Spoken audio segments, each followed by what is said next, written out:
the World Series in 1957, the year before. And in the game we saw, the Braves beat the San Francisco Giants by a score of 10-1. The Braves hit 3 home runs, including one by Hank Aaron in the bottom of the 7th. Aaron went on to become the all-time career home run leader with a total of 755 homers. Now, remember what I said about our having swum in every one of the 5 Great Lakes? Well, the water looked pretty much alike in all of them, so we positioned ourselves in the form of a letter, like M for Lake Michigan, to identify each one of them when we went into it. Here's O for Lake Ontario, E for Lake Erie, H for Lake Huron, and finally S for Lake Superior. We thought this was a pretty good record by which to wrap up our 1958 summer journey to the north central states. This was not really the end of our travels, so even though 1958 was the year of Zorro on Walt Disney's television show, we asked David not to leave this lettering behind us, or even the Z he had made as the mark of Zorro.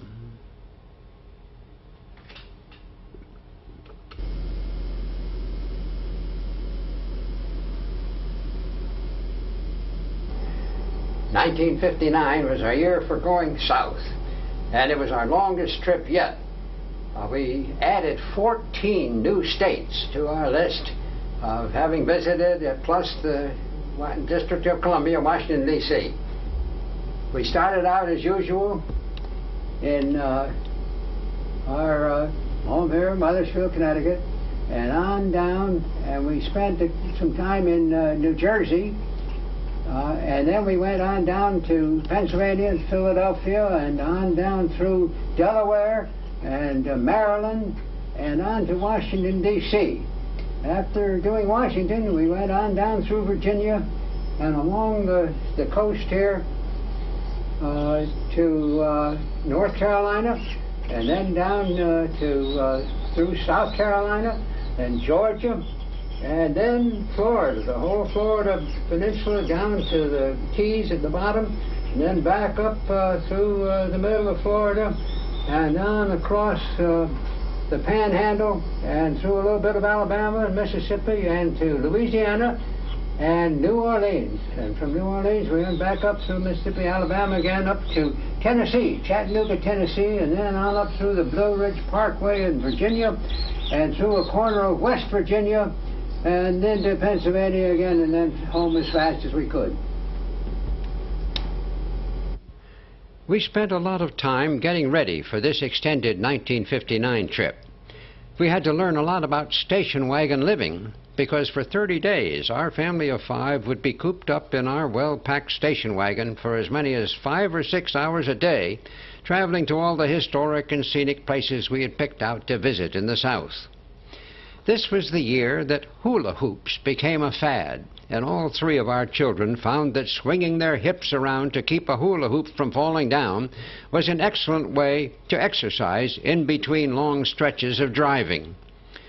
In addition to the hoop, we took with us favorite books about the places we were going to, like Men of the Mississippi and Paddle to the Sea by Holling Clancy Holling.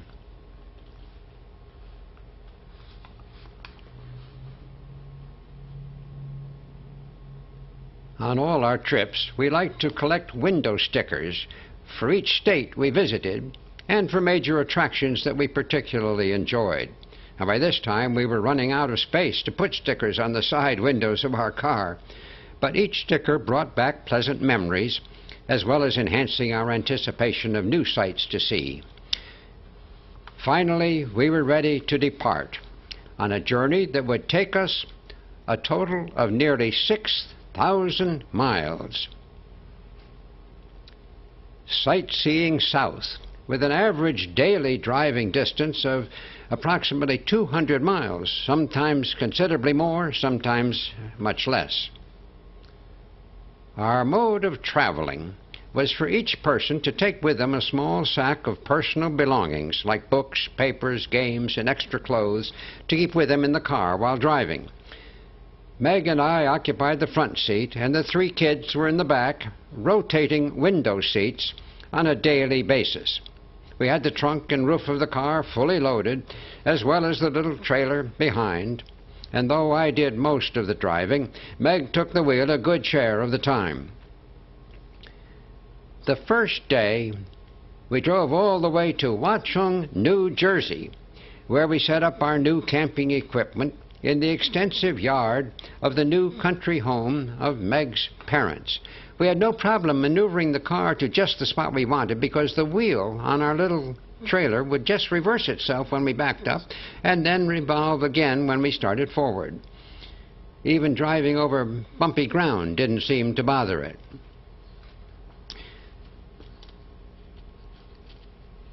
For this longer trip, we had developed a new system to make our many single-night stopovers easier to manage. When we arrived at a campsite, every member of the family had certain assigned tasks.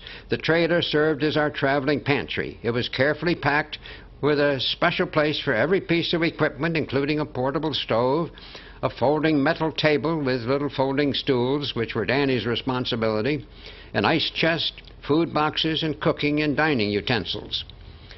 We had learned that for many people, camping is an end in itself. They like to set up a tent and stay in one selected place for several weeks or more. For us, however, camping was a means to an end. It enabled us to travel far and wide at minimum expense. We enjoyed camping out, but our primary objective was seeing new places and experiencing America's history and natural wonders. It broadened our perspectives to meet people in other parts of our great country and to learn what life is like in other places. Using a Coleman stove to cook on and a Coleman lantern to see by at night, we had a relatively easy time preparing for a nutritional campsite meal together, even after a long day's drive.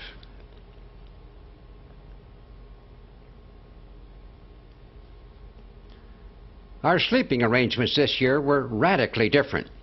We had left behind the large, cumbersome canvas tent that all 5 of us had slept in, and that took so long to set up and dismantle. Instead, we had purchased a new kind of self-supporting, quickly assembled, dome-like tent called a pop tent.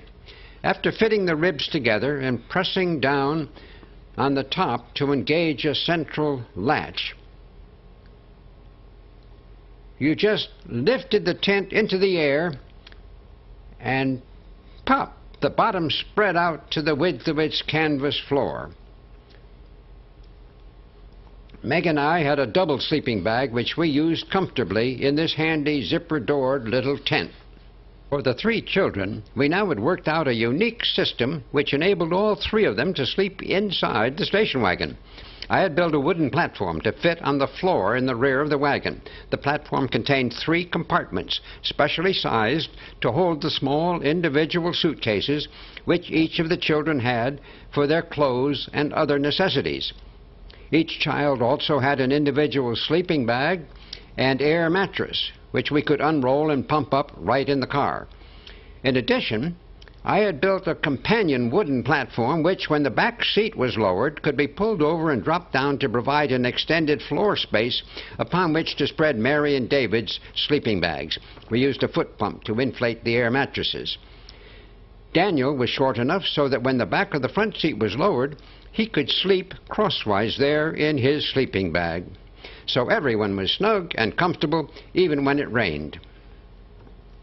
Sometimes, for one-day excursions, we would leave the trailer and tent behind, as when we drove down to Philadelphia, Pennsylvania, where a giant statue of the state's Quaker founder, William Penn, looks down from the top of the City Hall. In Philadelphia, we strolled past the famous Liberty Bell to historic Independence Hall, where on July 4th, 1776, representatives of the 13 original American colonies issued a public